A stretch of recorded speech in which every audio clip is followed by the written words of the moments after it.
আজকে সত্যিকার আমার গা শিউরে ওঠে। আজকে এই মুক্তিযোদ্ধাদের দেখলে আমার সবসময় কিন্তু একটা আলাদা শ্রদ্ধা কাজ করে। এটা আমার ছোটবেলা থেকে।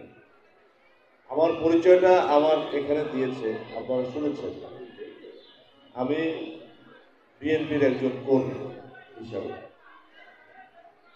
তা আমি বিএনপি করি, এই জন্য আমি গর্ববোধ করি যে আমার এই দলের যে নেতা, আপনাদের সকলের সুপরিচিত, যারা মুক্তিযুদ্ধ করেছেন, বিশেষ করে শহীদ প্রেসিডেন্ট জিয়াউর রহমান, উনি একজন বীর মুক্তিযোদ্ধা, উনি একজন বীরোত্তম, একজন সেক্টর কমান্ডার, জেড ফোর্সের অধিনায়ক জিয়াউর রহমান, স্বাধীনতার ঘোষক। আজকে আপনাদের এখানে মুক্তিযোদ্ধাদের সামনে বলতে চাই, উনি স্বাধীনতার ঘোষক। ইতিহাস বিকৃত করা হয়েছে বিগত 16-17 বছর, এই জন্য আজকে খারাপ লাগে।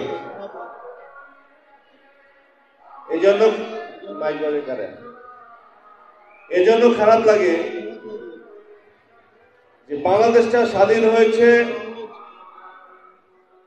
নেতৃত্ব দিয়েছেন যারা, তাদের অবদান অস্বীকার করার নয়। আমি যদি আরো পিছনে যেতে চাই, তাহলে শেরে বাংলা একে ফজলুল হক, হোসেন শহীদ সুহরাওয়ার্দী, মাওলানা আব্দুল হামিদ খান ভাসানী, শেখ মুজিবুর রহমান সাহেব, জিয়াউর রহমান সাহেব, এই কথাটি আওয়ামী লীগটা বলে না, জিয়াউর রহমানের নাম বলে না, হিংসার কারণে বলে না। অথচ এই জিয়াউর রহমান একজন সেক্টর কমান্ডার, একজন সৈনিক, জেড ফোর্সের অধিনায়ক, স্বাধীনতার ঘোষক। 27শে মার্চ আপনারা যারা রেডিও শুনছেন, আমি পিরোজপুরে মুক্তিযোদ্ধাদের মুখে শুনেছি যে যখন 26শে মার্চ এসডিওর কাছে পিরোজপুরের অনেক মুক্তিযোদ্ধা নেতৃবৃন্দরা গিয়েছেন যে কি করণীয়, কি করবে তারা, কিভাবে রিভোল্ট করবে, বিপ্লব করবে কিনা। রাত্র 1টা, 1:30, 2টা পর্যন্ত এসডিও সাহেব কোনো সিগন্যাল দিতে পারেন নাই। অথচ আমরা শুনেছি কি 25 তারিখ শেখ সাহেব যাওয়ার আগে উনি স্বাধীনতা ঘোষণা করেছেন। তাহলে 26 তারিখ কেন এসডিও সাহেবের কাছে মেসেজ আসে নাই যে বাংলাদেশ স্বাধীনতা ঘোষণা করা হয়েছে, রিভোল্ট করেন? কিন্তু জিয়াউর রহমান বলছে উই রিভোল্ট, আর্মি তখন বলেছে উই রিভোল্ট, আমরা বিদ্রোহ করলাম। কার জন্য? স্বাধীনতার পক্ষে। উনি ডিক্লেয়ার দিয়েছেন আমি স্বাধীনতা ঘোষণা করছি, জিয়াউর রহমান। আমি আজকে বিএনপির একজন কর্মী হিসাবে আজকে মুক্তিযোদ্ধার সাথে বিএনপির সম্পর্ক ওতপ্রোতভাবে জড়িত। আজকে জিয়াউর রহমান না হলে আজকে বিএনপি হতো না। বিএনপি একটি মুক্তিযুদ্ধের সপক্ষের দল।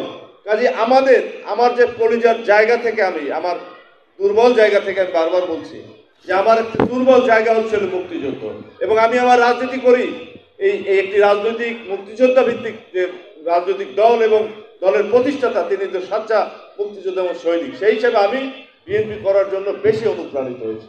আমার এই দেশটার জন্য যারা আপনারা জীবন দিয়েছেন, যেসব মুক্তিযোদ্ধারা, আমরা একটু সাধারণ একটু এই দেশীয় আন্দোলন করতে গিয়ে হাঁপিয়ে যাই।